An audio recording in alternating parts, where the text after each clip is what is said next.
Professional serving community. Talkradio.nyc.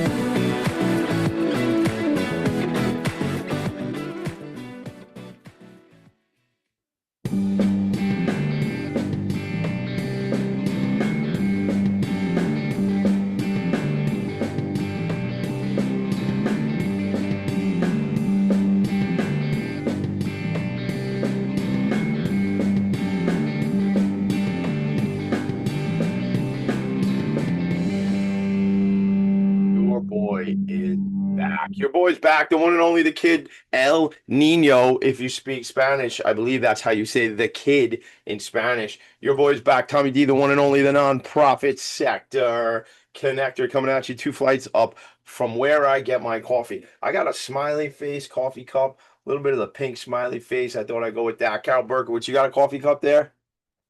What do you got? It says, that awful moment when you realize that this is your circus and those are your monkeys. Wow.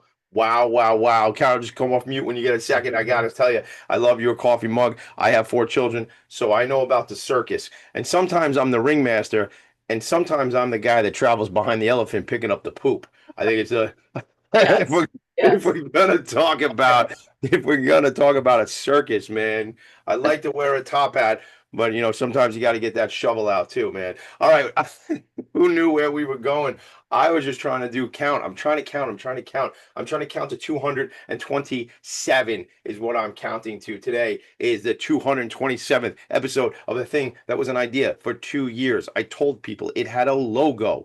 It had a theme. I may have even had a theme song pretty early on, and it had 0 episodes, but now 227. I used to watch a show called 227 back in the day. Do you remember that show? I remember that show. Sitcom. That was a fun yeah. show with those ladies. They were like always hanging out and always getting into hijinks and stuff like that. So what just a journey it is to be the nonprofit sector connector. I mean, it is fun. I get to do cool things. I was just telling my friend Carol Burkowitz in the green room, the virtual green room, as we say here in the biz, that I have a dog wedding to go to this afternoon here on Long Island. So Storm Angel and Tucker George are getting married, and this is because Tucker is a service dog and is marrying Storm today. And this is to celebrate the bond between Operation Vest and Paws of War here on Long Island for the important work that they do for the veteran community.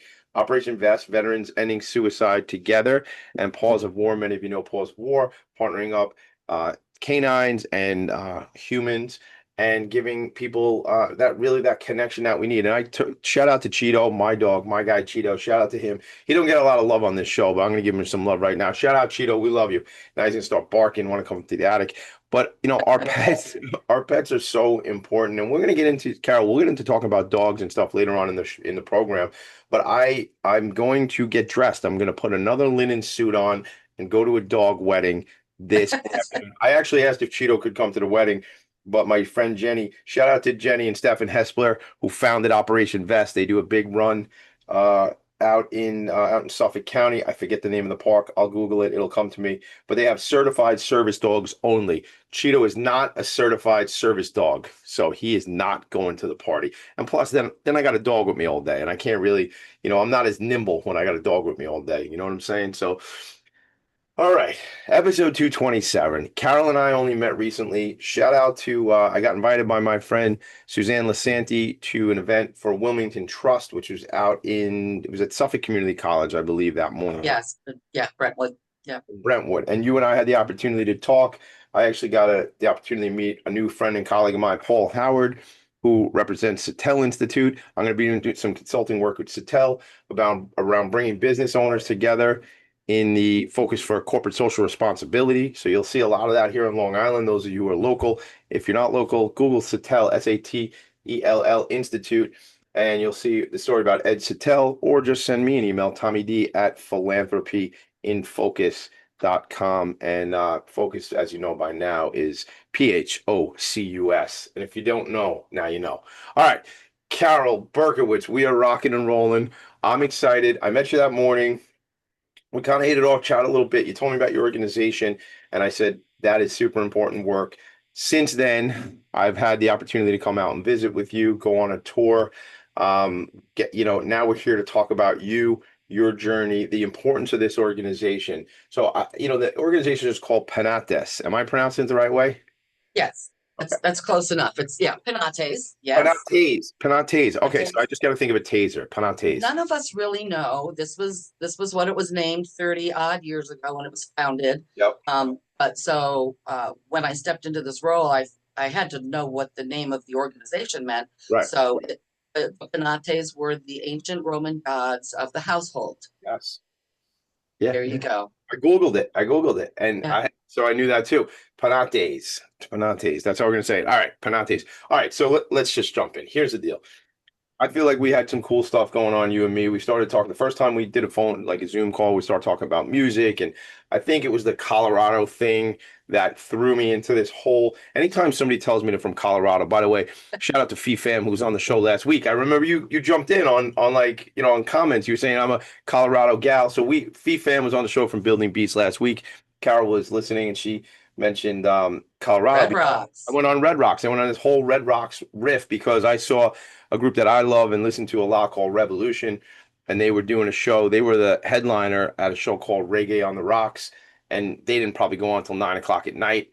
And I got there at like 2 o'clock in the afternoon, and it was just good music all day. And it was in Colorado. Fill in the blanks, gang. Fill in the blanks. So it was, it was a good old time, man. So let's figure this out, man. I want to know, Carol Burkowitz, because I know you didn't start out running a nonprofit on Long Island. You didn't even start out on. Nope. So I love the journey. You and I were talking about kind of career transition and how people can evolve and things like that. And I was just sitting here after we had that conversation because my brain is always moving. And I was like, man, Tommy D, you talk a lot about people changing careers and jobs and roles and stuff like that. You always wanted to be an attorney. And I have an 11:30 phone call. And the name of the phone call, because it was a Zoom call that was supposed to happen 6 weeks ago and got postponed. So it's called Four Attorneys and Tommy D. And that's the name of this Zoom call because it's me and four attorneys because I'm playing connector. And I was like, man, 47, maybe there's still some time for me to be an attorney at some point. So who knows? And I don't know if it's that I want to be an attorney or I just want to put ESQ after Tommy D. Tommy D. It would look cool. Yeah. I think it would. I think it would look super cool. So gang, if you want me to be an attorney, I don't know, call me. All right. What a life. All right, Carol, talk to me about your life, your journey. We're going to get into the organization, of course, but I want to know where did you start out? What was your vision for what you were going to do in your future? I want to hear the whole thing. Oh boy, at the youngest age, I wanted to be shared. So there was that goal. I love and that. Then I grew up and had children and a family and was just working as an office admin, and I'm a good office admin, but that was really soulless work. I was not feeding my soul. I was finding any excuse not to go in, whatever. Yeah. So when my youngest son, Sam, started high school, ninth grade, I went back to college full time, working full time, but going to college full time too. And my goal at that point was I knew I wanted to give people without a voice. So I was looking at the law actually as a way to do that, criminal justice. I thought maybe I could be a court appointed advocate or something like that. So I started my coursework and there were classes like juvenile delinquency and different things like that. So I ended up, long story short, changing my major somewhat from just criminal justice to criminal justice with a human service emphasis. Wow. And I learned and this was in Colorado Springs. This was when I was 45 years old. So, yeah. It's not too late. I love that. I want to stay there for a second. We're not going to lose momentum, I promise. But gang, it's not too late. Shout out to Gary V. Gary Vaynerchuk always talking about this, man. If you're 50, 60, 70, 80, if you're still here, gang, there's time to be doing things. You can make a change, make that.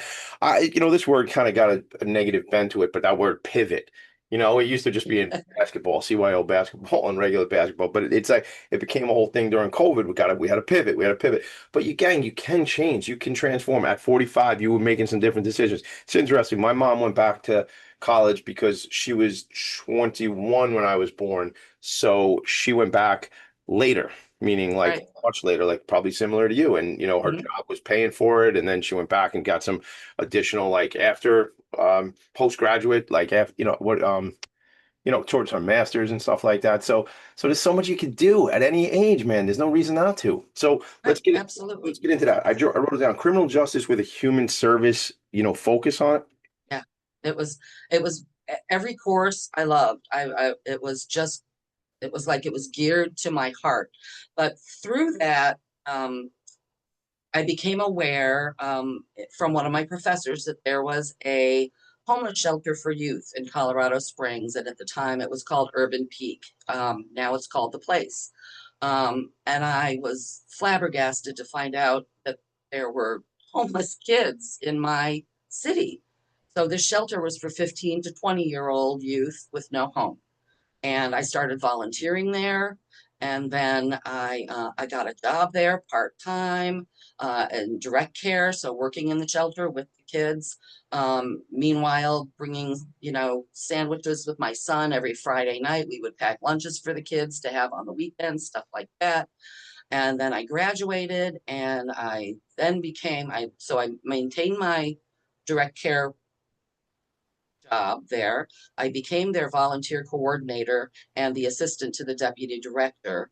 I interned there, and that place was my world. It was fantastic. The kids came from every walk of life. Their stories, when they were ready to share them, I was honored that they would come knocking on my door. Miss Carol, can I talk to you? What a gift. So it was hard to leave that job. But in Colorado and most other states, there's no safety net. And there weren't a lot of other places I could go in Colorado, to do human service work. So, but there's a ton of it here in New York. So if you want to do human service work, you want to be a social worker, a case manager, you want to get down in the trenches and help people, this is the place for you. What does that mean, though? I want people to understand because I don't really Mm. grasp what you mean about the safety net. That there's no. Safety net. So if you find yourself homeless or on the verge of homelessness, for whatever reason, and you're in any other state, pretty much, other than California, um, you're sleeping under a bridge. That's going to be your life, because there is no safety net of homeless shelters and programs, wraparound services and programs like there are here in New York. Really? It's Wow. phenomenal. We pay higher tax, but you get a lot for that. Yeah.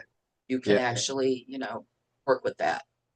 Yeah, and excuse me, and it's interesting that even here in New York with the safety net, as you talk about, we still find that people are Oh, without and homeless and hungry and food insecure, housing insecure, experiencing just tragic situations. So I can only imagine how much more difficult it is for folks in other parts of the country, certainly. I was Googling like kindness and compassion and things this morning. Um, I just, empathy. yeah, and empathy. I mean, because these are themes I try, and I just Googled something, and I didn't even know I was going to read this, but I'm just going to read it right now. I haven't even really read it all the way through yet. But I typed in quotes about kindness, love, and homelessness, and I said, it says here, let your love be the kindness to make a homeless person believe that a soul needs something more than just four walls and a ceiling. Well, I guess that's good. But I think they also need four walls and a ceiling. As I was They reading that sentence, I just said it. Um, you know, I was at an event last night, and a colleague in front of mine, Shannon Boyle, runs an organization called New Ground here on Long Island, which is breaking the cycle of homelessness in the veterans community. And Shannon was up there kind of at the podium because they were raffling off a golf foursome at her event, which I played in that golf outing many times. Shout out to my buddy Rod Gannis, who always brings me as his plus one. And he brought me as a plus one last night to that event, Rod. And Rod and I were talking and listening to Shannon. And Shannon laid out this story, Carol and everybody else, that it was like when we all left this place, which happened to be at, a swanky North Shore country club last night, right? This is where this dinner was. And we leave and we get in our cars and we drive to our home and we go and take our shoes off and it's comfortable and it's warm when we want it to be warm and chilly when it's hot out and we want the air on and we want it to be chilly and we have all that. Not everybody has that.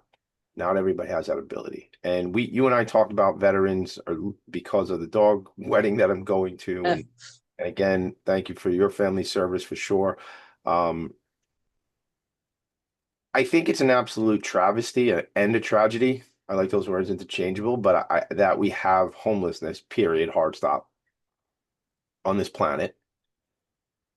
Then I get even more cranky about the fact that our veterans are homeless.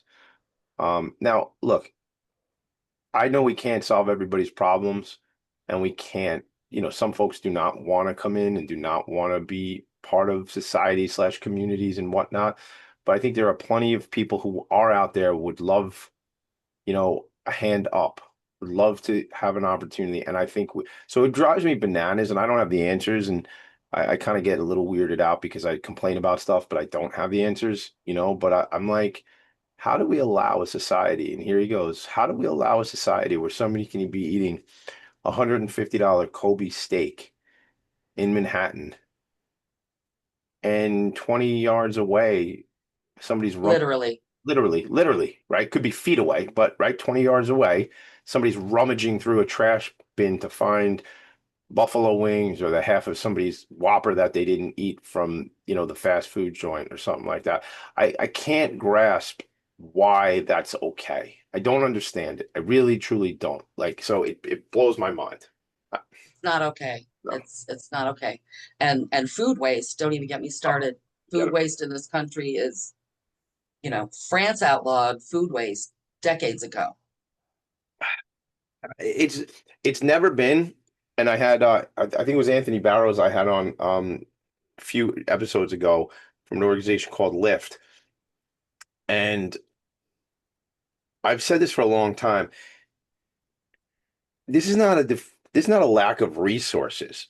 This is a lack of distribution and access. This is like, so like you cannot convince me, and you can't. I'm sorry, gang, you can't convince me. It's impossible that this is a lack of resources. There's food every. The fact, and I'm trying not to get political, man, but the fact that there was all this food waiting in like a depot somewhere overseas to be brought to people, and it was just and it was like I saw the video again where they were talking to some, and this ain't a red or blue thing, gang. It's not about that. It's a freaking purple thing. It's called love. It's compassion, man. But there was like common sense. Like, come on, man. And the food was like, okay, the food's gonna expire. Okay, the food's gonna expire. And like I think other countries are like, dude, we'll take the food and we will transfer this food to people who need it. I'm trying not to make this political, but gang, we need to love each other. We need to find compassion. And if there is food and if there is housing, how do we not make it available to people? That's some of the stuff we'll talk about today. We can't solve it all, but you can. If you get involved with your local nonprofits, volunteer, get involved, do the work. I've totally taken the show into a totally different direction, but guess what? It's my show, so I get to do whatever I want. I do what I want.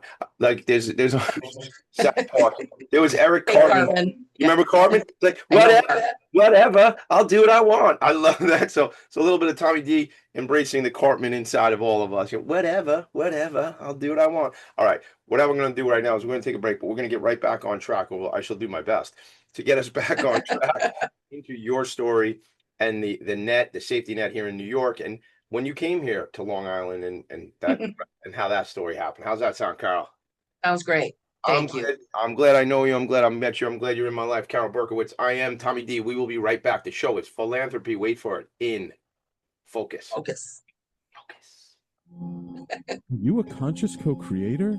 Are you on a quest to raise your vibration and your consciousness? I'm Sam Leibowitz, your conscious consultant, and on my show, The Conscious Consultant Hour, Awakening Humanity, we will touch upon all these topics and more. Listen live at our new time on Thursdays at 12 noon Eastern Time.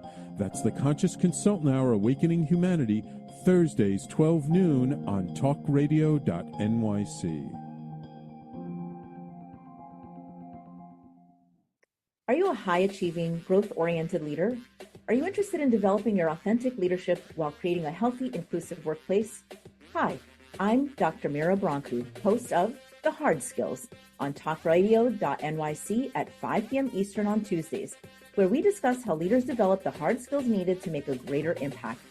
We interview experts, have live coaching, and tackle these challenges. Listen to The Hard Skills on Tuesday at 5 p.m. Eastern on talkradio.nyc.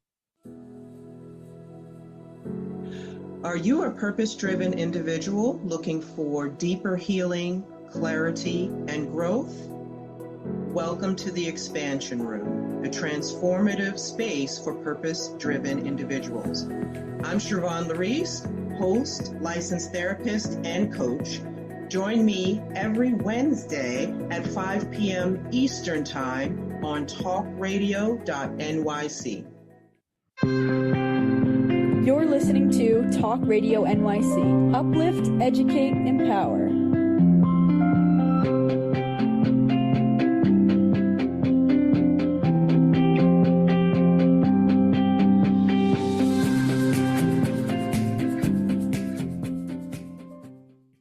Nonprofits need connections to move in good directions. So cut through all the static. Join Tommy in his attic. That is right. That's right. I know it's tough to cut through the static and join me in the attic because, like, if you were inside my head, there's a ton of static up there. So you can only imagine what it's like here in the attic. Listen, gang, we're trying to make the world a better place, trying to highlight the folks that are doing the great work. And Carol Burkowitz and her team are certainly doing the great work on the front lines. All right, back to the story. Meanwhile, back at the story you were trying to tell 7 minutes ago that I totally interrupted and took us off track. It is what it is. It is what it is. You've watched the show, so you know how it go. There we go. That rhymes. And I've watched this show so much lately that your theme song is an earworm every day of my life now. I'll tell you, I used to, in the early days of this program, way back in the early days, in 2021, I used to like sort of threaten kiddingly my guests and be like, all right, by the third time we come back, you have to sing the song with me. Like I would make people, and I never made them do it, but I thought, You don't want that. yeah, that seemed to be kind of what most people would say. You don't want to hear that. So let's go. So you're coming back, or rather you leave. It sounds like you didn't want to leave that organization, in Colorado, but I want to ask you really quick. How old were you? You said Sam, your youngest, was going into high school. So how old was he? And you have older children as well, right? Yes. Yeah. Yes. So how old were they in comparison to these children who are 15 to 20 years old who were homeless? I mean, there was Same age. Same age. Same age. Yeah. Yeah. Sam was 14 and my oldest was, 20. Yeah. Yeah. So you could see your own children in. Yeah, as a parent, it just blew my mind that people throw their children away. Like I couldn't believe it. And I would, come home and hug mine extra hard. Yeah. It's tough. So how do you end up getting to Long Island? And was that the next step? Is that what happens next? Yeah, it was abrupt. I'll say that. I spent some time of my own in a DV shelter. And then I had some friends out here on Long Island that I only knew through Facebook, through a Facebook group, who were saying, come here, try it out here. You want to get out of where you are, give this a shot. And I had, invitations from family in California, and, I just needed to get away and make a fresh start with, my new career. I felt like that was the best thing for me at the time. So I did. I got all the stuff together that I was going to need, put it in storage. My mother and sister, I'm originally from Ohio. My mother and sister made room for me for a few weeks while I got my ducks in a row, lined up a bunch of job interviews here on Long Island. A friend flew to Cleveland where I was, and the two of us drove into Long Island together. I stayed with a friend in Huntington Station for a little bit before I found a place. And long story short, the friend that drove out with me from Cleveland, I ended up marrying 5 years ago. Congratulations. So he's my bestest friend. And shout out to Alan. What up, Alan? Hope to meet you soon. And he works, he was is working for DDI, Developmental Disabilities Institute. Oh, man, He's this been there is for 40 gang years. together. For how long? 4 or 40? 40, almost 40 40 years. at His DDI. full adult life. Yeah. Wow. Shout out to DDI. Just a great organization. My friend Jennifer Carpenter-Lowe is out there. She's doing a lot of the public relations, community relations, engagement, development, all that cool stuff. So I actually went to a movie that they played. Oh my goodness, Tommy, get it right. Unseen, which was a film about families with who are raising a child who has pretty severe, and not just one family, but this grouping of families who have a child with severe disabilities and the struggle that it is when, Unseen. Well, That sounds really Yeah. interesting. they did a showing, I'm gonna forget where, but it was in like Bayshore or Babylon or something like that here in the island. But we'll work that out behind the scenes. But so shout out to Alan. So how the world's all come together. So how was I'm gonna try to say it the right way, Penates, was that your first quote unquote stop when you, like you said, you had some interviews lined up? Let's talk about that. Yeah. So I interviewed with another organization who in fact, I don't know if I've covered what our organization does. We are a county contractor, Suffolk County contractor. We provide emergency temporary housing for individuals and families experiencing homelessness. Mhm. So I worked for another agency who they went defunct a few years ago. And their shelters got, I think, farmed out to some other nonprofits. But I worked there for about 8 months, and then I came to Penates, and I was managing. We had a men's shelter in Port Deaf Station, so I was managing that. It was a small shelter, so I was the social worker, the case manager, the house manager, wearing all those hats, but learning everything I needed to learn to work in this system, because this system here is so different from where I came from, when there really was no system. So I was trying to get knowledge. I managed that shelter for a couple of years. And then I went to a larger agency. I learned a lot more about the various housing programs available to various, people and families. But I kept my foot in the door at Penates, working an overnight shift every Friday night at the shelter that I had previously managed. And then COVID hit, and they needed some help. The previous director needed help here at the office. Her assistant was she was sick with COVID. I think her husband passed away. It was just bad. So I said, you know what? I'm a good admin assistant. I'll learn to be your executive assistant. And we did that. And a year later, she retired and offered me the position, because I kind of knew both sides of the fence. I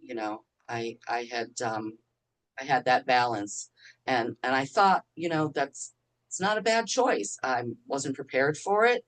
I had not planned on it, but I couldn't see this agency just shrivel up and go away, because the people here, our staff, they're just great. They're good people, and I could see that the agency was in trouble, and I didn't want anybody to lose their job. Myself, but the 50 or 60 staff we had at that time, you're going to lose your job during COVID? Are you kidding me? So I made it my mission to keep this little engine going.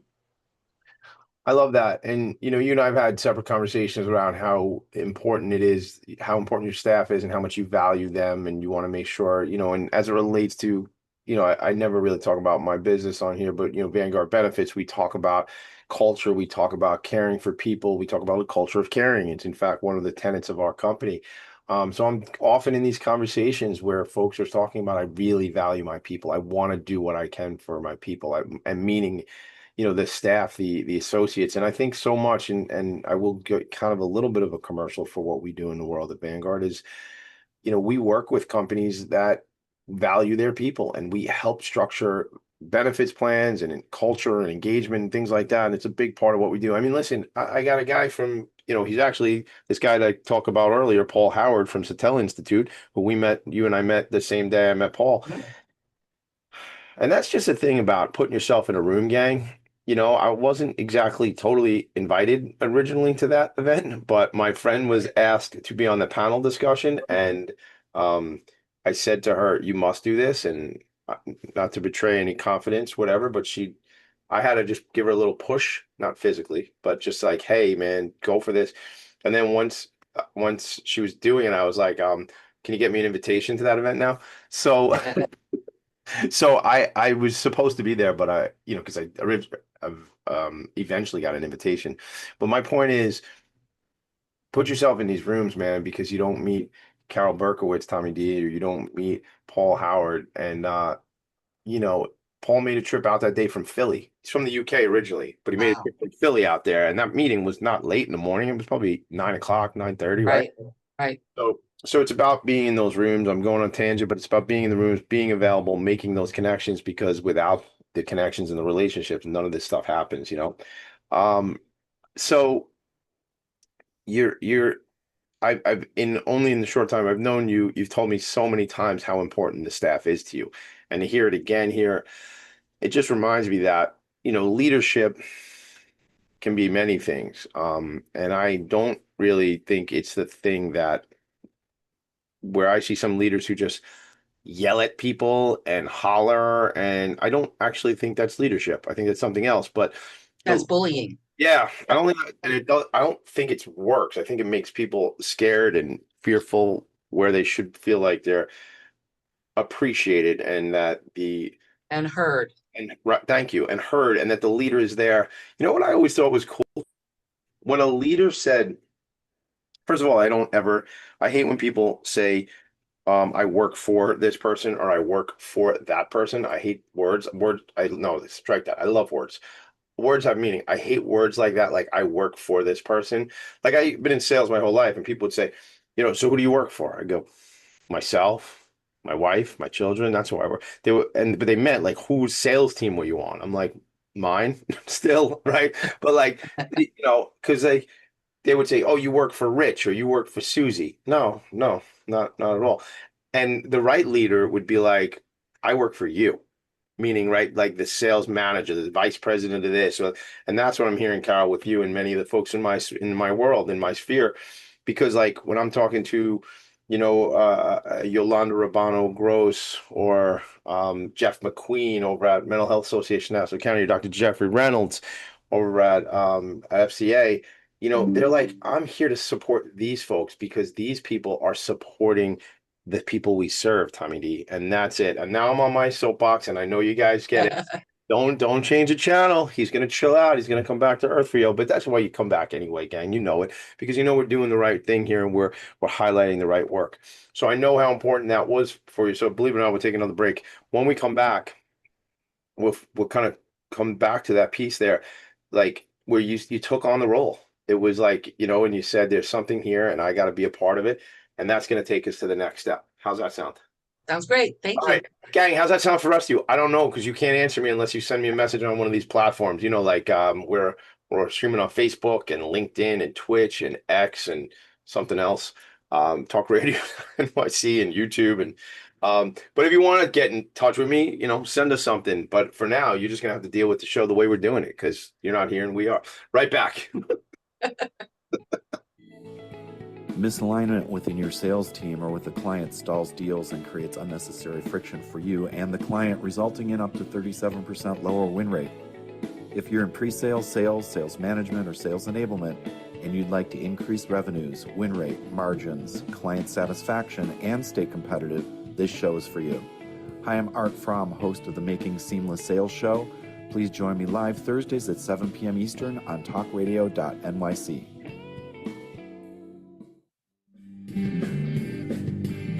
Hey everybody, it's Tommy D, the nonprofit sector connector, coming at you from my attic.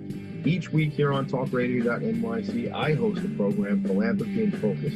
Nonprofits impact us each and every day, and it's my focus to help them amplify their message and tell their story.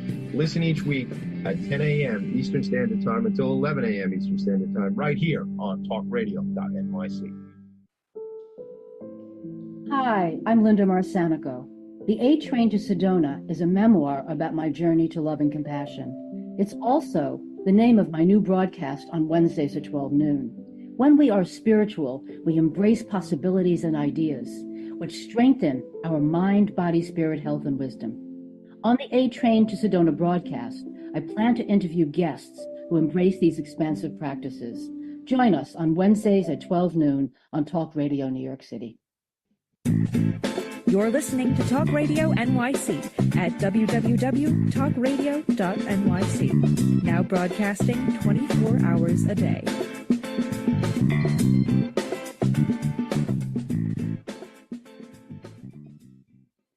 Nonprofits need connections to move in good directions. So cut through all the static. Join Tommy in his attic. My man, Tommy D, the one and only. You know, I'm getting honored next Friday night. Shout out to Options for Community Living. It is the mafia, marriage, murder, mystery event, death of a gangster. Hopefully not this gangster that dies that night. I don't think so, but we hope not. But I'm gonna have to give a speech, and I decided in the speech, you know, I only have like 2 minutes, and which is gonna be tough. That's gonna be tough. So my friend, shout out to Melissa Pulcinelli, who runs development over there at Options for Community Living, who's been like my comrade as we go through this whole process. And they're doing like the seating chart today, all this kind of stuff. So there's like still a handful of tickets. I think like 5 tickets left. If anybody wants, go to optionscl.org, optionscl.org, or hit me up, Tommy D at philanthropyandfocus.com, and I'll get you connected with Melissa Pulcinelli. But I was like saying, like, you know, it sounds like crazy, but you know, I think when I'm saying the speech next week, I'm gonna thank me. Because honestly, all kidding aside, not the arrogance, not even the ego, but like we gotta love ourselves, man, and we gotta appreciate and be grateful for ourselves. And I'm not always good at that. And you know, I'm about hashtag ending the stigma together, all about mental health, gang, right?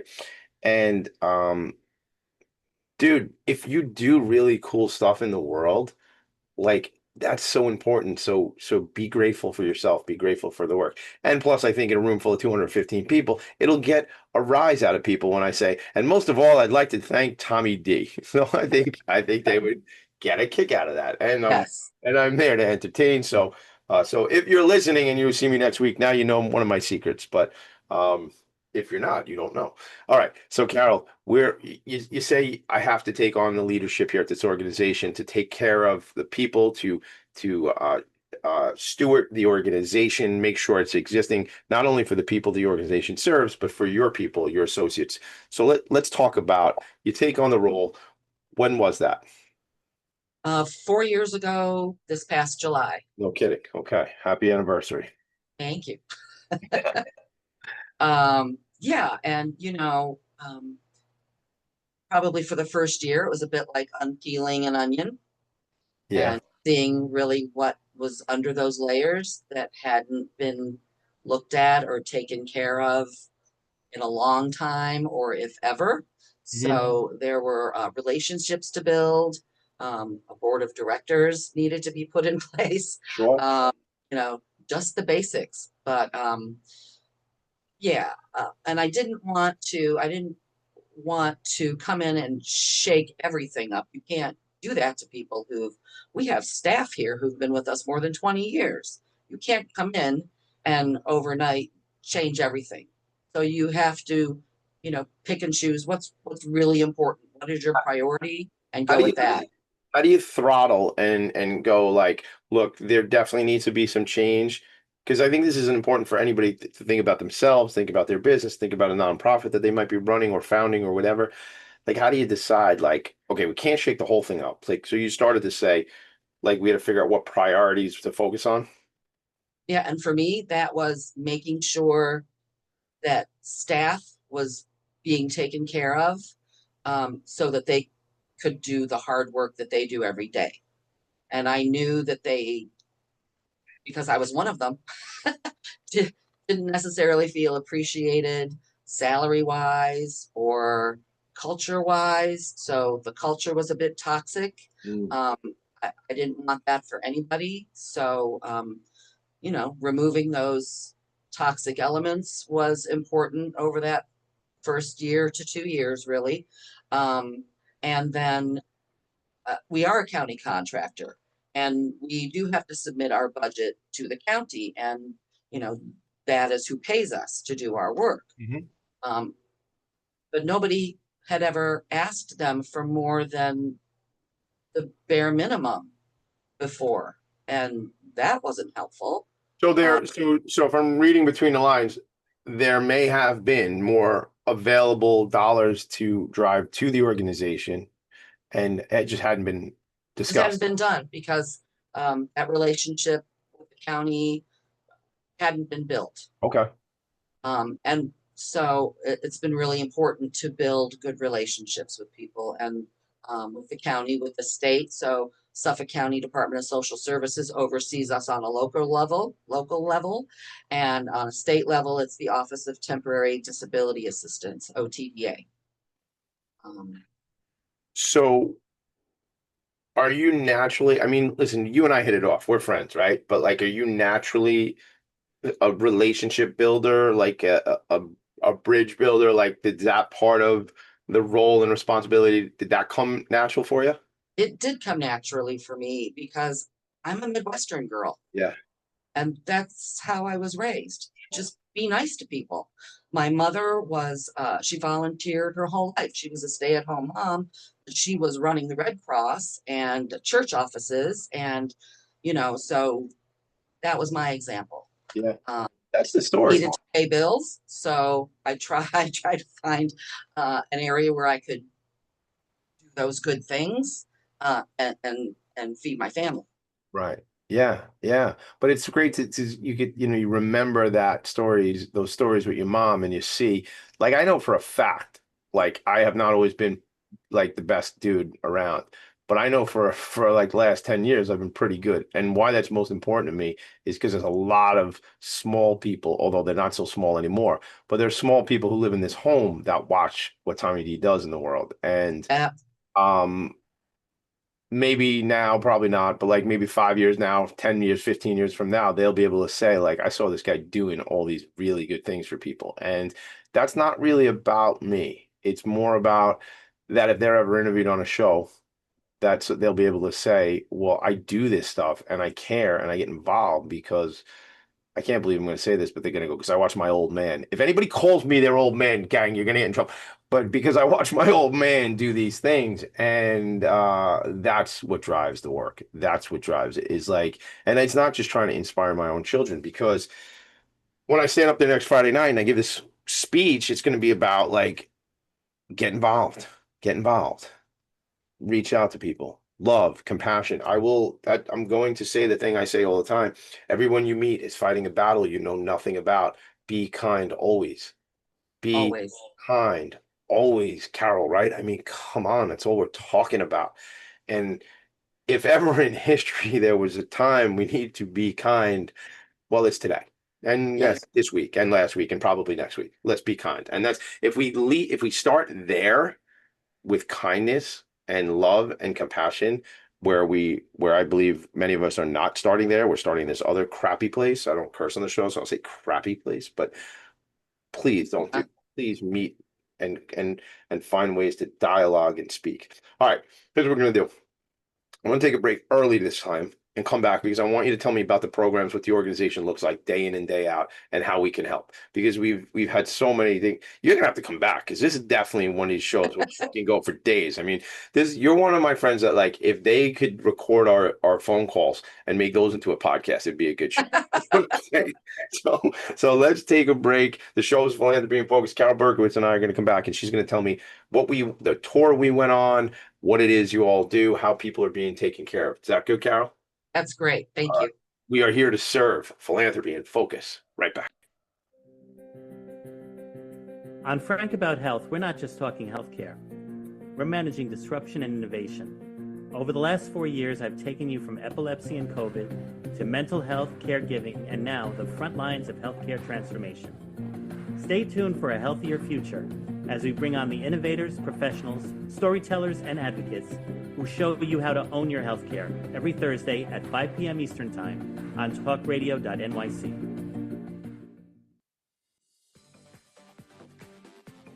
Ready to serve up success with a splash? Hi, I'm Bruce Kramer, aka the Corporate Cockroach. I'm the Renaissance woman, Angie Snowball. And I'm your strategy doctor, Dr. Navtej Desange, inviting you to serving up success with a splash. Join us as we shake things up with real talk and real strategies centered around awareness, action, and accountability. And yes, there really is a cocktail involved. Please join us and sip your way to success. Serving up success with a splash, where wisdom meets happy hours. Cheers! Cheers. You're listening to Talk Radio NYC at www.talkradio.nyc. Now broadcasting 24 hours a day.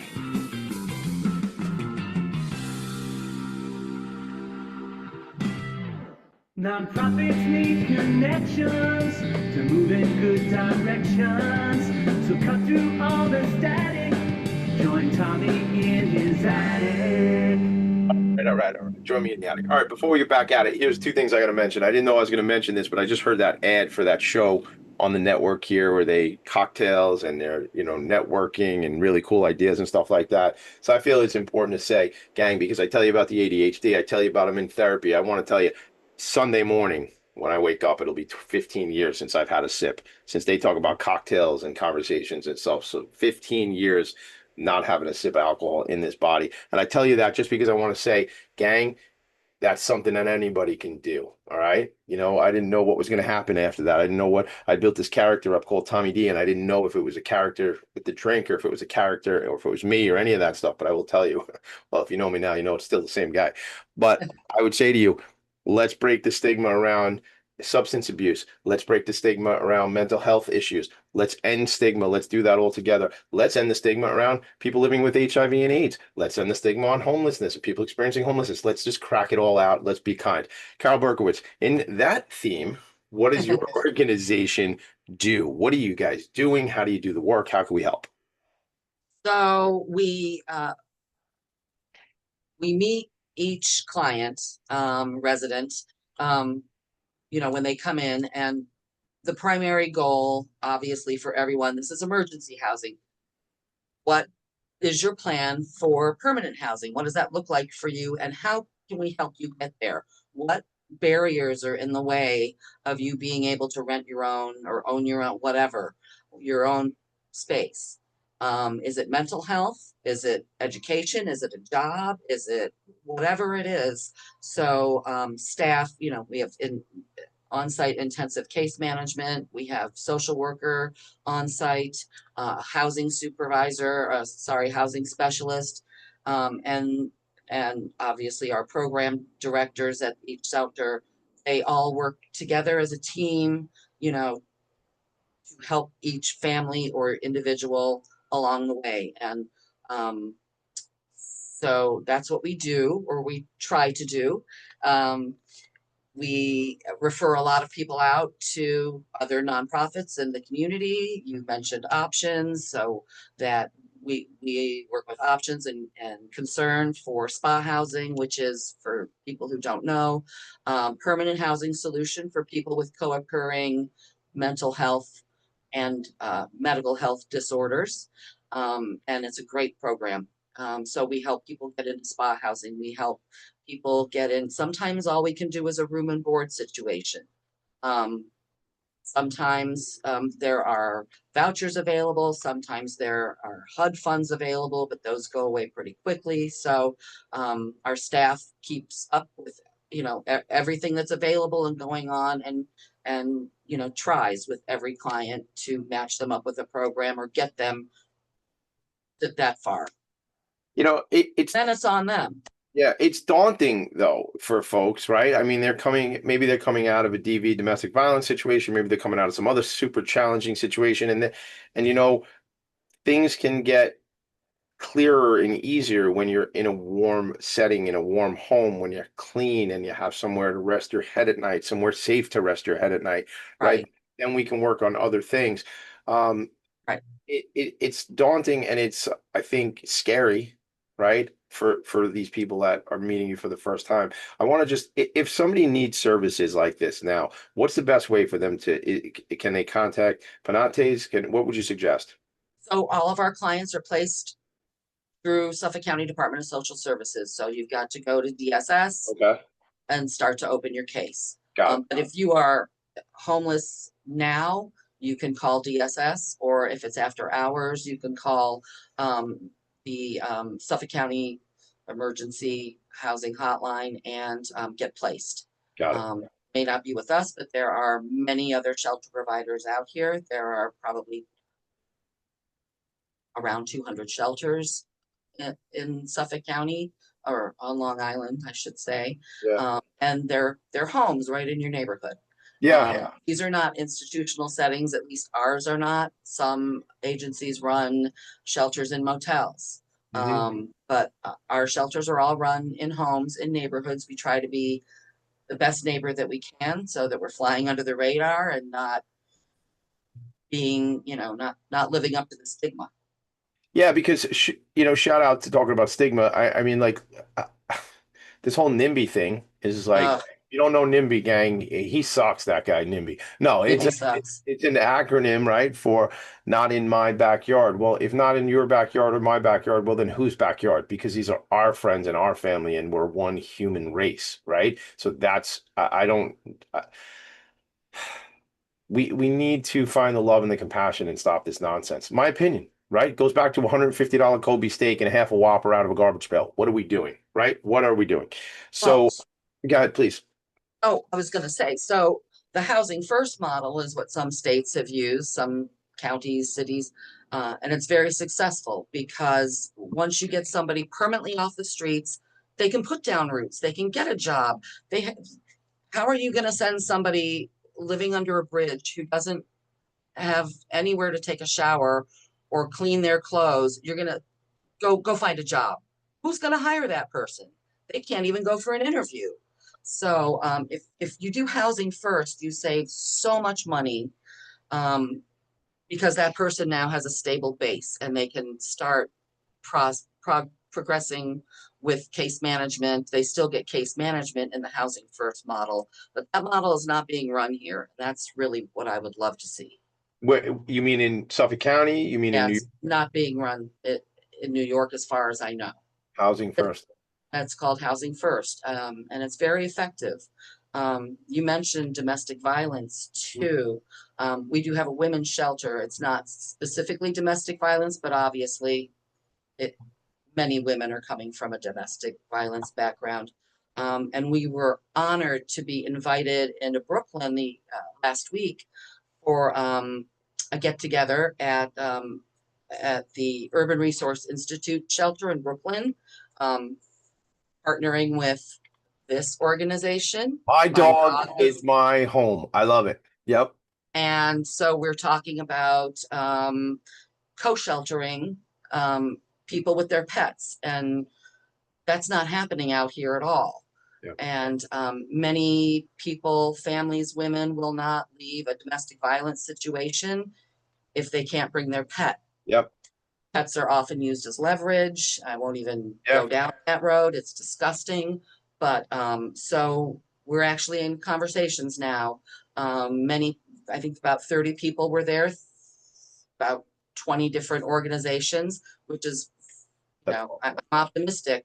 And we have actually written a proposal and received approval from the state to start running a pet-friendly program. Yes, I'm so excited. Cheeto, we got great news. We got great news for other pets. You know what it is? And I know that, and we had a friend of ours on another show we do called the Professionals and Animal Lovers Show, Pals, and friend Jennifer from LIADV, Long Island Against Domestic Violence, and I think they're in Nassau County. But I don't know if they serve Suffolk, but they're one of the only one of the only DV shelters, domestic violence shelters that does have pets. So I learned a lot that does have facilities that can take in a family with pets. Because like you just said, you know, if somebody's trying to leave a challenging and traumatic situation, they're worried about their animal, and if a shelter can't take an animal. So I know that's something that is an ambition of Penates to be able to serve that population. Absolutely. That pet is their comfort, and they are that pet's comfort. And our pet shelters, our animal shelters they're full. They can't take anymore. Yeah. So let's keep people together. It just makes sense. With their pets. It's not brain surgery. It's really not. No, and if anybody tries to take Cheetah away from me, we're gonna have a major problem. So Right. That's right. that's what's up. That's what's up. Tough Tommy D is here. All right, so shout out to my friend for life, Robert Rosner. You know, he's my friend. He sent me an email during the show just now, and he goes, "Congrats on 227. Hopefully 227 more." Robert, you know better. There's a plan of 5,000. I will do 5,000 episodes of this show. 5,000. And what's going to have to happen is I'm going to do the show every morning from Monday through Friday, because that's how you sort of like, you can't do this. I will not live long enough unless my AI Tommy D is doing the show every Friday morning in, you know, I don't know, 2065 or something like that. But, you know, the thing is, like, Robert has been a friend for a long time, running a great practice out just outside Atlanta, Georgia, in the life insurance space, and he is my friend for life. And Robert, I appreciate it. One day we're going to get you to figure out how to use the YouTube so you can watch the show and just not listen to it on talkradio.nyc. So I know you like that, and I know you're laughing, Robert. So love you. All right. So Carol, what does the organization need before we end the show today? What do you need? Well, I need a social worker. We need a social worker at our family shelter. This needs to be somebody who is very high energy and has great ideas and wants to put them into practice. We also could use donations. I can't ask for staff appreciation funds in my budget, but I really want to be able to have an official program for my staff appreciation. I don't know if they realize how much I appreciate them. I try to tell them, but summer day camp. We just ran a summer day camp at our family shelter this past summer. It was fantastic. I would love for that not to have to be a big chunk of budget. So donations towards that. And what did that cost to do camp? It was about $3,500, which is not bad. It was about 24 children.